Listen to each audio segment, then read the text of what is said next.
PFF came out with a list, and Dak Prescott was ranked 17th on this PFF list of quarterbacks going into the 2025 season. I just want to know, you obviously have a very high outlook for Dak. I just want to know what you thought about this article, and you can go into that story that you have. Well, so you guys are going to want to hear this story. When I had my X account, because that is just the most toxic app in the world, I couldn't do it anymore. I tweeted or posted, whatever you want to call it now, X'd at the author of this article, and I was just like, why? Mm-hmm. Why? And so he started getting into it, and he started bringing up PFF grades. And I said, dude, I don't care about your PFF grades. Normal people do not talk about PFF grades.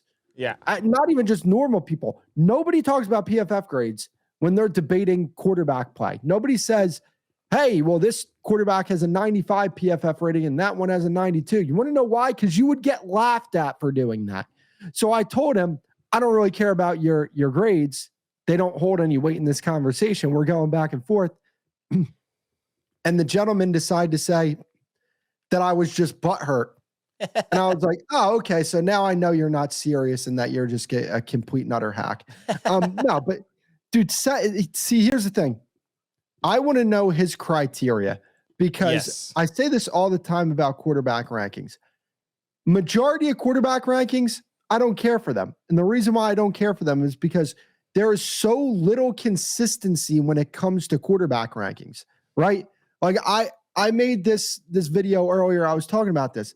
You know, if the thing holding you back from saying that Dak Prescott is a top 10 quarterback is playoff success, Lamar's got to get up out of that top 3. If you got him in the top 3 or even in the top 5, Justin Herbert's got to come out of the top 5 wherever you have him. Mm-hmm. He's got to drop. If that is your criteria, if the standard is the standard, then the standard needs to be the standard.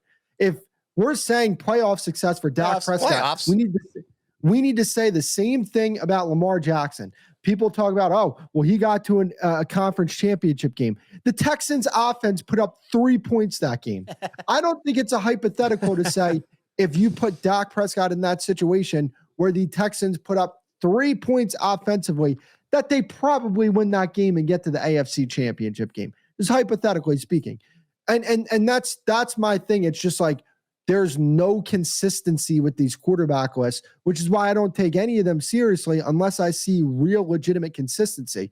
So, like, for example, right, if people want to say, like, this list has Jalen Hurts as a top 5 quarterback, if you're saying that Jalen Hurts is a top 5 quarterback, your list then needs to be, you know, Patrick Mahomes, because the only reason why he's in your top 5 is because he won a Super Bowl and he has a pretty good record, even though wins aren't a quarterback stat. You would need to say Patrick Mahomes is 1, Jalen Hurts is 2, Matt Stafford is 3, Brock Purdy is 4, Joe Burrow's 5, Jared Goff is 6. You can't live in this world where you have Jalen Hurts as a top 5 quarterback and then have Josh Allen and Lamar Jackson in the same top 5, because the only reason why you're putting Jalen Hurts in the top 5 to begin with is because he won a Super Bowl. That's God it. Damn it, Cowboys beat you figured me right out. and that's the thing, right? Like if you're saying that your list is Mahomes, Jalen Hurts, Matt Stafford, Brock Purdy, Joe Burrow, Jared Goff as your first 6 because they've gotten to conference championships and Super Bowls and won Super Bowls, I don't think anybody's going to take you seriously because that's just an awful list. Well, the issue with the PFF list was they seemed to give guys that didn't have the greatest seasons last year the benefit of the doubt of having good seasons prior. Yeah. But then when they got to Dak Prescott, they didn't want to look at 2023 and his second runner-up MVP. So you can't. He used a different rating system per quarterback, which that doesn't work. It doesn't work because we all know in this room and with you on the call that Dak Prescott is a top 10 quarterback. AJ just pulled up our list, what we ended up doing. You're going to be mad that we have Jalen Hurts in here, but we did have the Super Bowl bias here. But the issue I had, the biggest one, and you were talking about the playoff successes, they have Geno Smith ahead of At Dak 10. Prescott. Yeah, That's this is our list. Like, This is our. So we ended up going through and we kind of did it a draft style. So we went. One of us had first pick and we did a snake draft. So it went 1, 2, 3 and then repeat. And this is what we ended up doing. And we ended up having Dak Prescott at 6. And the reason that we had Jalen Hurts ahead of him, I'd say, was because of the Super Bowl success. It was my pick. Cowboys beat. It was my pick. Yeah, don't lump me in with 5th. Alex on that one. Because you picked Dak at 6. Yeah, and you guys were flaming me out. But then you explained yourself, and we're like, you're right. You're like, would you take any of these other guys right now? And we were like, no, we wouldn't. So you're right. Dak should be at 6. It's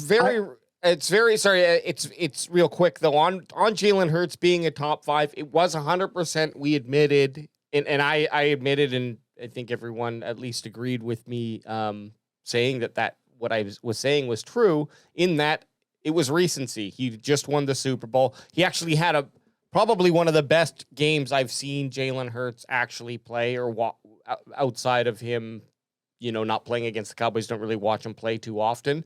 So he played a really good game, and it just changed my mind a little bit about him being an actual quality quarterback in the NFL. Now, definitely we'll see if that continues, but that's just where we were at the point in time. So no, for sure.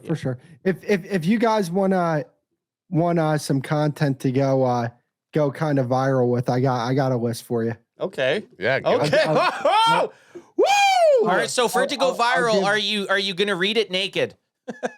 No, not today. Not today. I don't think you guys want to see that. Okay. Well, are you?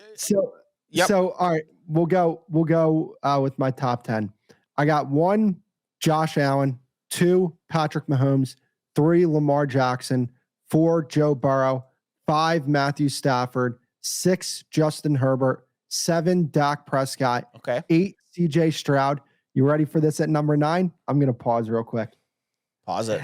I got Drake Maye at 9. Wow. I got Drake Maye at 9. He is I don't think there are 9 quarterbacks better than this kid in the NFL now. What he did in New England this year, with the lack of receivers and just the sheer talent that this kid has, he's going to be one of the best quarterbacks in the NFL for a long time. I think he's a better quarterback than Jaden Daniels. I would start my team with Drake Maye over Jaden Daniels 10 times out of 10. But I do have Jaden Daniels at 10. You're going to have to start your alternate to Instagram, the Drake Maye beat off. I'm such a fan, man. He did play reminds me, and this is going to sound crazy. He reminds me of a young Aaron Rodgers. Wow. And what I mean by that is the ability to deliver the ball so effortlessly. It's the flick of the wrist. And his ability to put the ball in certain windows and be off balance and still whip the ball with very good velocity. Now, I don't think he throws the ball with the type of velocity that Aaron Rodgers throws the ball with. And I do think that there's some processing things, that he probably needs to work on to get to that level. But he's an extremely talented young quarterback. And there's just no way I'm taking like Baker Mayfield or Jordan Love or Brock Purdy over him. I'm taking Drake Maye over those guys 10 times out of 10. So we didn't even have him on our list. No, it's funny because Which is fair. I've not seen him on any list. I have heard, maybe it's Bryson from the Carving It Up podcast who talks highly about him. So I have heard other people whose opinion I respect speak well about Drake Maye. It's just, obviously, I think a lot of it has to do with the team that he's playing on. Yeah, success. Yeah. And it's recency bias, right? Well, I kind of hate that about.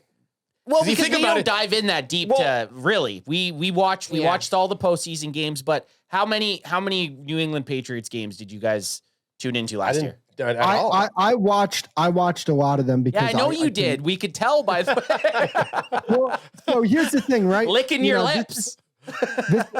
This is the thing, right? So Bryce Young, right? A lot of people say he struggled because the supporting cast. You hear that a lot about young quarterbacks. Yep. Where people say like, oh, this guy's struggling because the team around him isn't good, which is a fair opinion. I would also say this. Drake Maye didn't struggle, and his supporting cast is just as bad, if not worse. Oh than yeah, any of these quarterbacks it's dog shit. that have bad supporting casts that everybody. I don't know if you would say make excuses, but yeah, this is why me and this guy fought over this. I want to see if I. Here, let's get Adam. Read this to us. Read us the Drake Maye, New England Patriot, PFF. PFF 22, Drake Maye, New England Patriots. Maye went through the expected rookie growing pains, finishing the year with a 64.9 passing grade and more turnover-worthy plays, 16, than big-time throws, 14. He faced one of the league's worst offensive lines and had limited support in the receiving corps. With Mike Vrabel taking over as head coach and upgrades around him, the number 3 overall pick from the 2024 is positioned to take a step forward in year 2. I thought that was all right. Like my delivery? Your delivery was good, but Thank you. he kind of says he's expecting him to take a step. With the young quarterback, what I would always look at is I don't really necessarily care if they are not perfect, obviously. Like you're hoping for a guy to come in nice and polished up and ready to go day one and be that superstar for the next 20 years. But if it's really the things like, do you think they can teach that thing, right? Like if he's slow, for example, I know that won't matter for quarterback, but let's say your scheme requires a lot of quarterback running, your quarterback slow. You can't really teach him to get a higher speed. You can teach him to be quicker, but you can't really get him to move faster. So that in that type of scenario, yeah, that might not work out. But if it's something like, hey man, you're just not going through the reads properly, and this is why you're throwing turnover-worthy plays, or something that's something that's very teachable, and the player is able to like grasp onto that. Because we don't know about the quality of coaches, and they might have been relying. Well, they got fired. They got fired, right? The head coach is gone. No, well, and even in his college career, he might have come from a great school, but you know, was the quarterback coach that he was working with the best guy for him to get the most out of him, or did he just kind of like float by? Doing well enough on his own skill and taking what he could and, you know, getting with a good coach like Vrabel and his team, is that the step that's going to be like, okay, now you're going from like this 22nd rank PFF to next year you're ranked number 3. I don't know. So, Alex, I just sent you something on Instagram. It's the exchange that me and the author, bring it up. Bring it. This is we got ourselves some X drama. X gonna give it to you. X gonna give it to you. Gonna give it to you. X gonna give it to you. Well, AJ's pulling that up. I seen Barstool was going around asking people to finish a DMX song, and none of them could do it because they're all young. You say you're gonna what? Yeah. Okay, here we go. Well, Chris, like, do you want to read it out, or do you want to get the guys to reenact? Who's playing who? One's Chris, one is John Costco. AJ's John Costco. I'll be John Costco. Okay. Oh no, what Chris is here. Yeah, Chris, you got to be Chris. You got to play yourself. Chris has to play Chris. All right, let me see. You read it for him. Because he took the time to write it, and me and you are I gotta get Chris's accent here. Come up. Okay, just come up. Make your own version of him. My guy, people don't know. They're watching TV right now. My guy, your grades don't hold weight in this conversation we're having. You're talking to an actual person right now. They don't matter to me. Funny how you question other people's ability to read and not read what I said. Played well against. Oh, you went Lord of the Rings on us for a second. Yeah, you're going. I went British for a second there. Sorry, Chris. Why would I say he well against those teams you listed when he didn't? Also, when you are one-dimensional team with limited options in that, now Chris is getting mad. Yeah. Also, when you're a one-dimensional team with limited options in the one dimension you stay in, you're not beating it hard, beating the best of the best when that's the case. The Bengals missed the playoffs this year. They were a one-dimensional offense, and Burrow played elite football. Okay. Oh, great points. And now John, very good points. John, so this is the guy. This is the guy that. So this is the guy that wrote the article. This is the author. Yeah, the journalist, we should say. And then look at this next one. Look at this next one. So he goes, based on your personal opinion, man, against those teams in 2023, you left off the Bills, 49ers, Packers, by the way. No, you got to say BT Dub. BT Dub. Dude, so here's the thing. This was the funniest part about that. The guy I was like, he was saying like, oh, he played well against bad teams. But I'm like, wait, but he actually played well against like 4 or 5 good teams. And he's like, oh, well, you left these teams off. I'm like, well, yeah, why would I say he played well against them? He didn't play well against them. That's every quarterback. Every quarterback. Like every quarterback plays better against worse football teams. No shit. See, this is totally no doubt. This is the thing about any sort of ranking system. It's like, sure, if you're looking at just the whole league, all the quarterbacks, and be like, what was the highest rank? Well, it's going to be the best quarterback versus the worst pass defense team. Yeah. So let's say that's 100. Okay, what's the worst? Let's say it's I don't know, 60. Yeah, 65. Okay? So now that doesn't mean that, to be good, you need to be 100. It means now you have to look at, well, what's the median or whatever that term is. And then if the median's somewhere around 85, it's like, okay, anything above 85 is above average. 100 is elite, the best, but there's only going to be one of those. Yeah. Everything else is going to fall in between there. So, and same with the bottom, right? So, yeah, like this is where those grades don't matter, because like you mentioned, if you looked at a team and let's say Dak Prescott had usually gets 100 PFF rating, but he got an 85 against this team. But then you go and look at all the quarterbacks and the highest was 93, but the average was like 86, 84, whatever. Yeah. Okay. Well, then he certainly in that game compared to the rest of the teams that have played outperformed the average. But if you're just looking at, no, we're only looking at what the grade says and then what the grade is, and that's it. You're missing all that context. Exactly. So it's exactly. Go to the next one. This is even funnier. Let's get it. Okay.